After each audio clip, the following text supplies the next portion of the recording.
संदेश लेखन आखिर है क्या? प्यारे बच्चों, संदेश का अर्थ होता है जानकारी, समाचार, खबर, आज्ञा या आदेश। संदेश जानकारी का एक छोटा टुकड़ा है जो आप उस व्यक्ति को देते हैं जब आप उससे सीधे बात नहीं कर सकते। इस प्रकार हम कह सकते हैं कि वह कथन या बात जो लिखित या मौखिक रूप से एक व्यक्ति द्वारा दूसरे व्यक्ति तक पहुंचाया जाता है। मगर यहाँ पर जो सीबीएसई द्वारा पाठ्यक्रम में शामिल किया गया है संदेश, इसमें प्रश्न के आधार पे हमें समझ के उत्तर लिखना होगा, क्योंकि हिंदी में संदेश लेखन के बहुत से प्रकार हैं।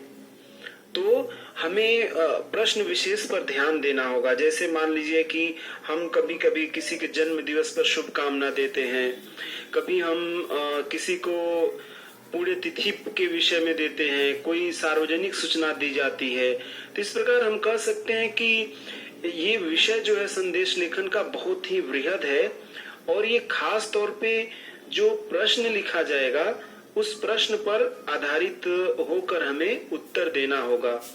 तो प्यारे बच्चों, हम बढ़ते हैं कि संदेश लेखन आखिर कितने प्रकार का होता है, इस विषय पे चर्चा करते हैं। और आप इतना तो समझ ही गए होंगे कि संदेश लेखन से मतलब है कि आप कोई भी अपना संदेश दूसरों तक पहुंचा रहे हैं। तो प्यारे बच्चों, संदेश लेखन को अगर हम देखें तो जैसा कि सीबीएसई की गाइडलाइन भी है कि कुल मिला के 3 प्रकार के संदेश हम यहाँ पे अध्ययन कर रहे हैं, जिसमें शामिल है सबसे मुख्य तो शुभ कामना संदेश। शुभ कामना संदेश से यहाँ पर अर्थ है कि मान लो किसी का जन्मदिन है या फिर किसी को पदोन्नति हुई है, उस विषय में आप शुभकामना जाके लिख सकते हैं। जो यहाँ पर दूसरा विषय है संदेश लेखन का, वो है किसी पर्व या त्योहार पर दिए जाने वाला संदेश। जैसे कि स्वतंत्रता दिवस है या दीपावली है, होली है, हम संदेश भेजते हैं लिखकर। या तो फिर कई बार हम क्या करते हैं कि पेपर में भी छपवाते हैं। तो इसीलिए मैंने जैसे बोला कि अगर पेपर में छपवाया जा रहा है तो उसका कुछ और अर्थ हो सकता है, और अगर हम व्यक्तिगत किसी को भेज रहे हैं तो उसका और कुछ ध्यान रखकर हम लिख सकते हैं।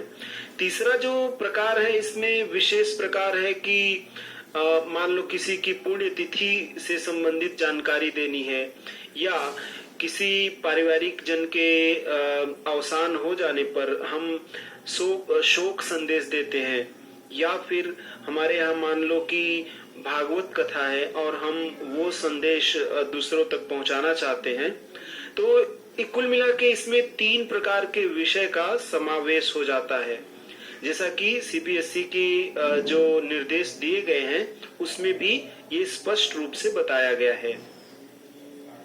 कह सकते हैं कि एक तो हो गया शुभ कामना संदेश, दूसरा हो गया इसमें जो दिया गया पर्व या त्योहारों पर दिए जाने वाला संदेश, और तीसरा संदेश हो गया जो अन्य विषयों पर होता है। जैसे किसी की पुण्यतिथि है कि आज बाबा साहब अम्बेडकर की पुण्यतिथि थी, तो उस विषय में कुछ हम सूचना दें। या कुछ लोग अन्य त्योहार भी बहुत सारे मनाते हैं, तो या फिर शोक कोई समाचार है उस, या फिर भोजन का आयोजन है, उस विषय पर भी हम संदेश लोगों को भेजते हैं। तो वो सारा विषय इसके अंतर्गत आ जाता है। अब रही बात की अंग्रेजी भाषा में भी मैसेज राइटिंग का जो विषय है वो पढ़ाया जा रहा है अभी, लेकिन वो विशेष रूप से शुभ कामना संदेश नहीं है, पर्व त्योहारों का संदेश नहीं है, और उसके साथ साथ वो किसी अन्य विषय जिनकी हमने चर्चा की उस विषय पर संदेश लेखन नहीं है। तो इसलिए हम पूरी तरह उसको सोचने की अंग्रेजी में जैसे लिखा जा रहा है वैसे हम यहाँ पे लिखे तो वो पूरी तरह सही नहीं है। इसीलिए एनसीईआरटी की तरफ से या सीबीएसई की तरफ से कोई भी निर्देश नहीं दिया गया है कि आप कैसे लिखेंगे।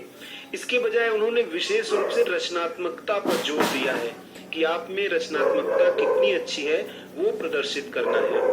तो इन्हीं बातों को ध्यान में रखते हुए इसलिए ये हम कह सकते हैं कि एक स्वतंत्र विषय हो जाता है। इन्हीं बातों को ध्यान में रखते हुए हम इस विषय को आगे बढ़ाते हैं और देखते हैं कि इसमें शब्द सीमा क्या है। यानी अगर लेखन की हम बात करें तो जो पाठ्यक्रम दिया गया है उसमें शब्द सीमा 30 से 40 शब्दों का निर्धारण किया गया है कि इतने शब्दों में आप संदेश लेखन करेंगे। अब देखते हैं कि संदेश लेखन में किन किन चीजों को हम शामिल कर सकते हैं। जरूरी नहीं है कि ये सारी चीजें शामिल ही हों, लेकिन कोशिश है कि एक क्योंकि हम सब एक परीक्षा में विद्यालय में लेखन करेंगे तो थोड़ा एक बेहतर प्रारूप रहे तो अच्छा है। तो उसको ध्यान में रखते हुए जो मेरा विचार है कि संदेश लेखन में सबसे पहले एक तो शीर्षक हमें तय करना है कि किस लिए हम संदेश कर रहे हैं, या शुभकामना मध्य में लिख देना है, दिनांक लिख देना है, समय लिख देना है बाईं तरफ, अभिवादन कर लेना है। अभिवादन शुरुआत में हम एक छोटे ऐसे तौर तरीके कर सकते हैं कि आदरणीय या इस प्रकार से। फिर उसके बाद हम जो संदेश का मुख्य भाग है जो हम भेजना चाहते हैं, विशेष रूप से जब कम शब्दों में उसका प्रयोग करके लिखेंगे, क्योंकि अगर हम पत्र लेखन की तरह मान लो बृहद उस विषय को चुनते हैं तब क्या होगा कि उसकी शब्द सीमा बहुत ज्यादा बढ़ जाएगी। तो मुख्य भाग और मुख्य भाग के पश्चात हम नीचे लिख लेंगे कि उसका कि अपना नाम लिख देंगे, जो भी संदेश लिख रहा है उसका नाम लिख लेंगे। अगर यहाँ पर जगह छोड़ने की बात है तो एक पंक्ति आप मुख्य भाग के बाद और अपने नाम के बीच में छोड़ सकते हैं, और एक बार आप जो ऊपर अपने समय लिखा उसके बाद आप रिक्त स्थान छोड़ सकते हैं, लेकिन इसमें कोई ऐसी बाध्यता नहीं है कि आप ऐसा ही करेंगे। तो हम आगे इसमें लिखते समय कौन कौन सी चीजों का ध्यान रखें इस विषय पर चर्चा करते हैं। और एक जो बात ध्यान में रखने लायक है कि संदेश कई बार व्यक्तिगत भी हो सकता है और सामूहिक भी हो सकता है, तो उसको ध्यान में रखते हुए हम कोई भी विषय प्रस्तुत करेंगे। यहाँ पे सर्वप्रथम हम एक जो काम करेंगे कि सीमा रेखा बनाएंगे, यानी बॉर्डर बनाएंगे। मध्य में हम शुभकामना संदेश लिखेंगे, यानी जो संदेश है जिस विषय पर है संदेश लिख देंगे, या फिर वो विषय भी लिख देंगे। बाईं तरफ दिनांक तथा उसके नीचे समय लिखेंगे। उसके बाद अभिवादन लिखें, जैसे मान लो प्रिय मान्यवर इत्यादि, प्रिय पिताजी या इस प्रिय मित्र, ये हो गया आपका अभिवादन। कई बार अगर आपको लगता है कि समय की आवश्यकता नहीं है तो आप छोड़ भी सकते हैं। उसके बाद मुख्य विषय का वर्णन करना है कम से कम शब्दों में। फिर भेजने वाले का नाम लिखें, उसके सबसे जो मुख्य भाग समाप्त होने के बाद भेजने वाले का नाम लिखना है। तथा एक चीज जो आप विशेष रूप से कर सकते हैं कि विषय के अनुकूल आप चित्रों का समावेश कर सकते हैं, यानी चित्र कुछ रख सकते हैं, या मान लो बैकग्राउंड चित्र है उस पर लिख सकते हैं। कोई भी विषय से संबंधित श्लोक है, दोहा है, कोई शायरी है, वो भी आप चाहे तो लिख सकेंगे। विषय जैसा है उसको ध्यान में रखते हुए अपनी बात को आप कैसे बेहतर ढंग से बोल सकते हैं, प्रस्तुत कर सकते हैं, उस चीज का ख्याल रखना है। आप इसमें रंग का भी प्रयोग कर सकते हैं। आप चाहे तो अपने जो, क्योंकि हमें तो संदेश लिखना है स्कूल कक्षा के हिसाब से ध्यान में रख के, विद्यालय के हिसाब से अगर बात करें तो हमें लिखना है। और सीबीएसई जो चाहती है कि एक बच्चा कितना रचनात्मक तरीके से या फिर कुछ नया सृजन कर सके, तो इसमें आप चाहे चित्र का प्रयोग है, चाहे बेस चित्र, कोई भी बैकग्राउंड कलर हम कह सकते हैं या बैकग्राउंड चित्र कह सकते हैं, ले सकते हैं, या ऊपर से चित्र कोई शामिल कर सकते हैं। कोई दोहा, कोई शायरी, कोई संस्कृत का श्लोक भी आप चाहे तो लिख सकते हैं। अब हम देखते हैं एक छोटा सा यहाँ पर उदाहरण, जैसा कि प्रश्न है गणतंत्र दिवस पर देशवासियों के लिए शुभकामना संदेश लिखा गया यहाँ पर। तो सबसे पहले गणतंत्र दिवस हेतु शुभकामना संदेश, फिर यहाँ पर चित्र एक लगाया गया झंडे का, फिर दिनांक हो गया, फिर समय हो गया, और उसके बाद फिर बात रखी गई कि सभी देशवासियों को गणतंत्र दिवस की हार्दिक शुभकामनाएं, युवा भविष्य के निर्माता हैं आप सब। और इस प्रकार से उन्होंने जो भी अपनी बात की, और बेहतर बनाना है, आपको कोई झंडा लिखना है, झंडा बनाना है, कोई शायरी लिखनी है, तो अपनी रचनात्मकता के अनुसार इसे आप और सुंदर लेखन इसमें कर सकते हैं। उसके लिए आप स्वतंत्र हैं, कुछ ऐसा नहीं है कि आप वो नहीं कर पाएंगे। तो अब हम देखते हैं यहाँ पर दूसरे उदाहरण में हम देख सकते हैं कि एक जन्म दिवस पर शुभकामना संदेश है। ठीक वही फॉर्मेट हमने लिया है। इसमें जो है हमने एक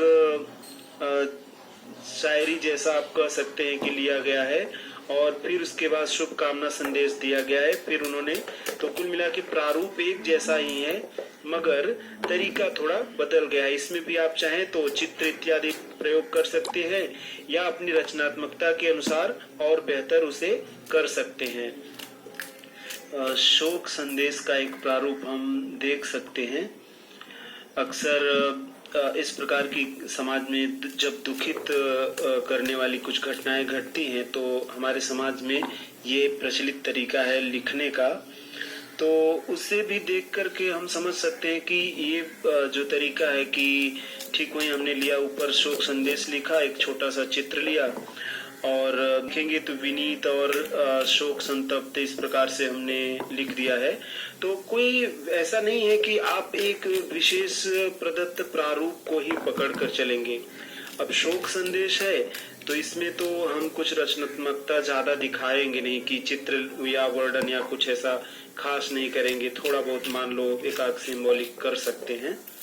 तो कुल मिला के मैं जो कहना चाहता हूं कि हमारे विषय और हमारे प्रश्न को ध्यान में रखते हुए हमें अपने संदेश लेखन को लिखना पड़ता है। जैसे यहाँ पर हम देख सकते हैं कि अपने जो क्षेत्र की जनता है उनके लिए एक संदेश दिया गया है। तो उन्होंने चित्र का कितना बढ़िया प्रयोग किया है, क्योंकि एक प्रकार से अपने पार्टी से किसी जुड़े हुए हैं, तो उन्होंने उसका भी चिन्ह ले लिया है और अपना भी चित्र लगा दिया है, और फिर किस प्रकार से बढ़िया लिखा है।